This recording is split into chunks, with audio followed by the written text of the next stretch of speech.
একজন ধনী ব্যবসায়ী দামি গাড়ি চেপে রাস্তায় যাচ্ছিলেন। হঠাৎ চোখে পড়ে ফুটপাতের এক কোণে ইটের ওপর মাথা রেখে গভীর ঘুমে আচ্ছন্ন এক ব্যক্তি।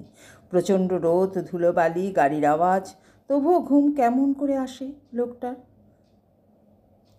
জানালা নামিয়ে তিনি এগিয়ে গেলেন, ডাকলেন, এই যে শুনছেন?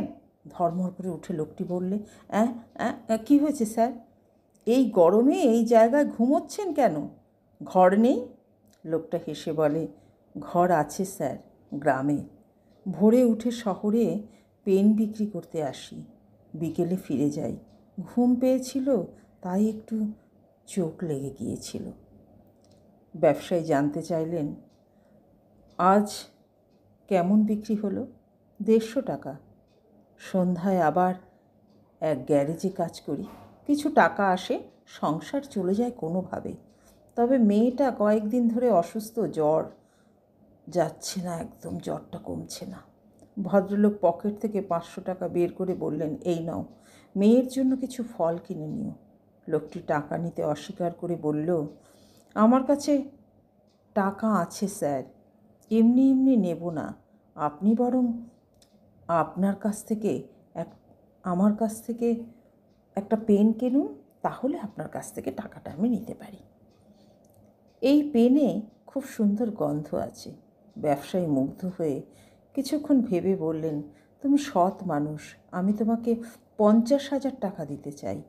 এমনি নয়, আমার হোলসেল কাপড়ের দোকান থেকে কাপড় নিয়ে বিক্রি করো। যদি মন দিয়ে কাজ করো, 3 মাস পর আবার দেব 50,000, তখন নিজের দোকান দিতে পারবে। লোকটি বিস্মিত হয়ে বললেন, আপনি তো আমাকে চেনেন না, তবু এত টাকা?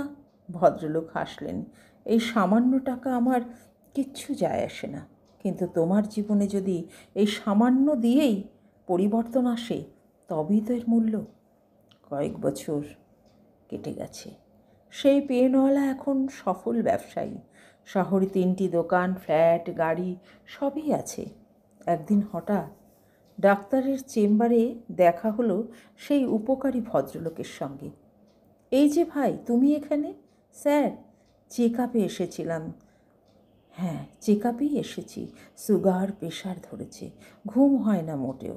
ভদ্রলোক মুচকি হেসে বললেন, সেদিন তো রাস্তায় 150 টাকা নিয়েও নিশ্চিন্তে ঘুমোচ্ছিলে, আজ এত কিছু নিয়েও ঘুম আসছে না? পেনওয়ালার চোখে ক্লান্তি। সত্যি স্যার, আগে হারানোর ভয় ছিল, 150 টাকা হারানোর। এখন কোটিপতি হয়েও স্ট্যাটাস হারানোর ভয়। আগে এক বউ আর এক মেয়ে ছিল, এখন অনেক আত্মীয়, বন্ধু বান্ধব, সবাইকে খুশি রাখতে হয়। আগে ডাল ভাতে চলতো, এখন বাসমতি চাল, মাছ, মাংস চাই। আগে ছোট জিনিসে খুশি হতো সবাই, এখন হাজারেও একাও খুশি হয় না। এত চাহিদা, এত চিন্তা, ঘুম আসে কীভাবে? ভদ্রলোক শান্ত গলায় বললেন, আমি তো এই সমস্যায় বহুদিন ভুগেছি। একদিন আমার গুরুদেব বললেন, একজন সৎ, গরিব অথচ নিশ্চিন্ত মানুষকে সাহায্য করো, দেখবে শান্তি পাবে, ঘুম আসবে, সুস্থ থাকবে। পেনওয়ালার চোখে বিস্ময়। তাহলে স্যার সেই কারণেই আপনি আমাকে সাহায্য করেছিলেন? ভদ্রলোক শুধু একটু হেসে চুপ করে রইলেন, আর পেনওয়ালা দ্রুত গাড়ি নিয়ে বের হয়ে পড়ল।